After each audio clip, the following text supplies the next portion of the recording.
शिव बाप न पत्थर बनता है और न पारस बनता है। पारस माने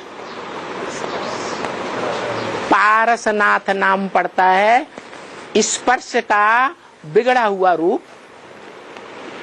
पारस बन गया। स्पर्श माने छुआ और संग का रंग लगा, चाहे आंखों से छुओ चाहे कानों से छुओ। कानों से भी सुनी हुई बात याद आती है कि नहीं है? माँ बच्चे को याद करती है तो बच्चा जो बोलता है वो माँ के कान में पड़ता है तभी तो याद आता है।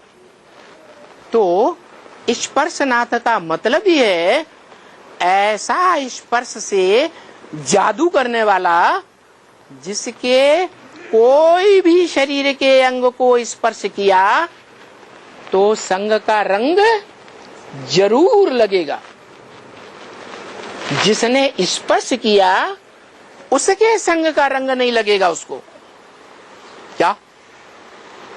जिन्होंने स्पर्श किया उनका संग का रंग उसको नहीं लगेगा, लेकिन उसको जो स्पर्श करेगा उसके संग का रंग जरूर लगेगा।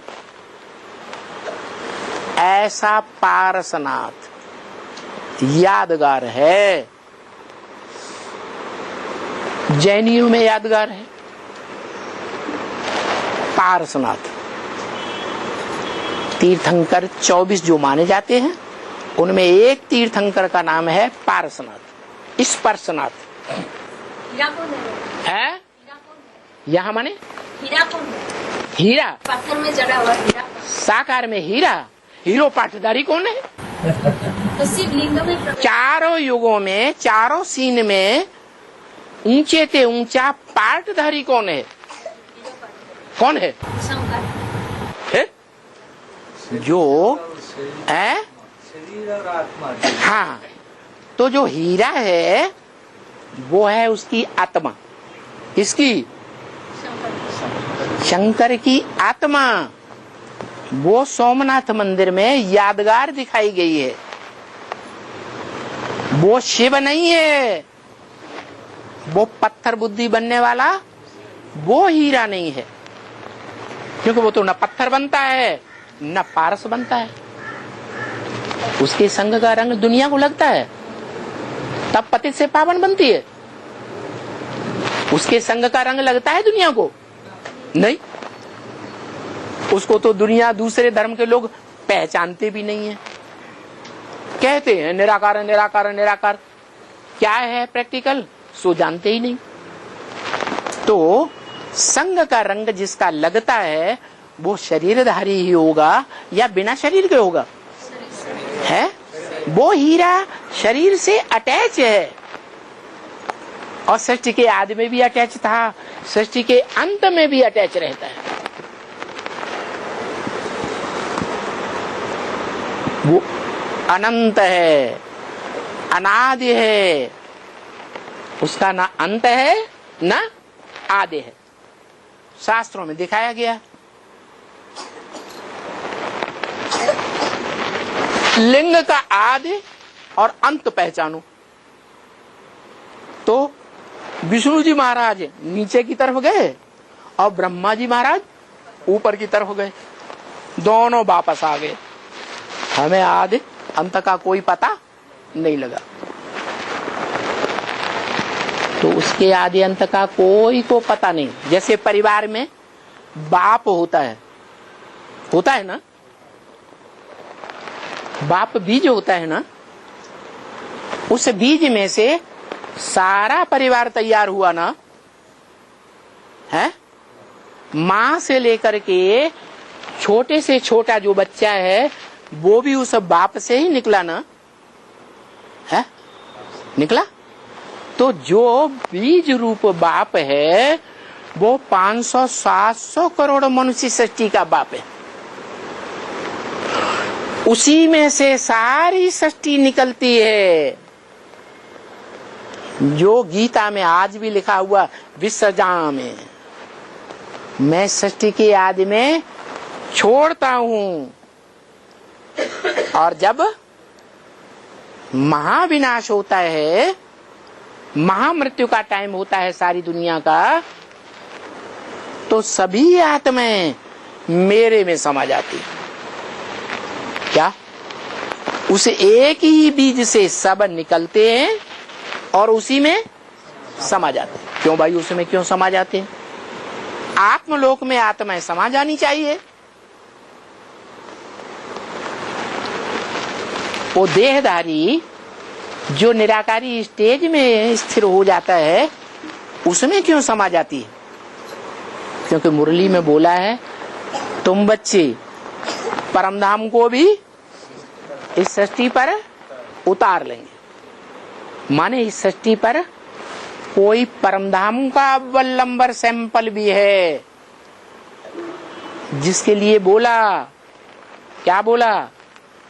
घर को याद करो, स्वर्ग को याद करो, मुझे याद करो। भाई तीन को याद क्यों कर?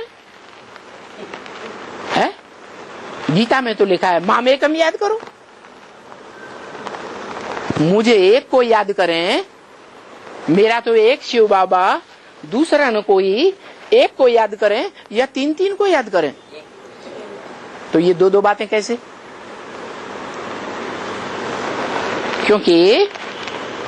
क्योंकि ब्राह्मणों की दुनिया में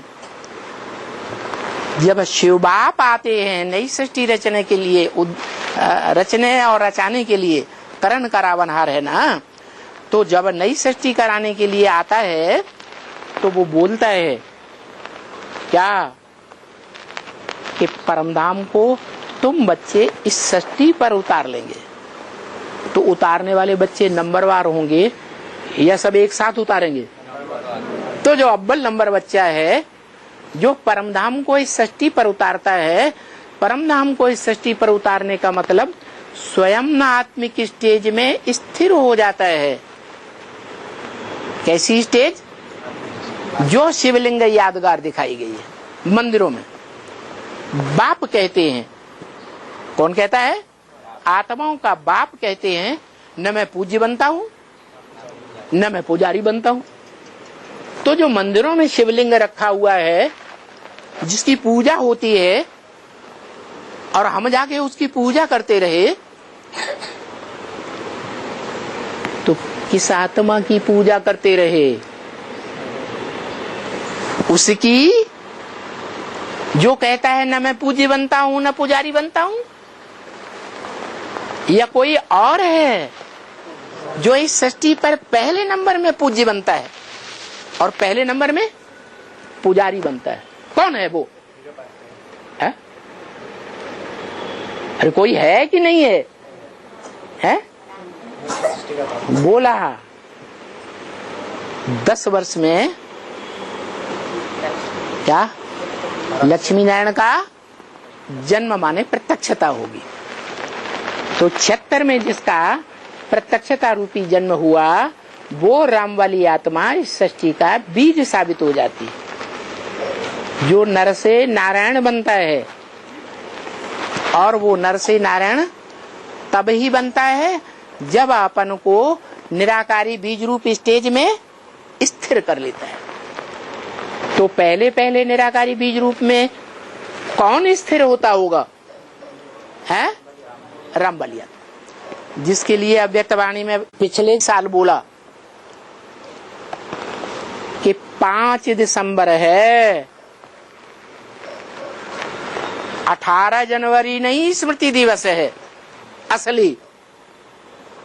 असली स्मृति दिवस है 5 दिसंबर, जब बाप और बच्चे का मिलन होता है।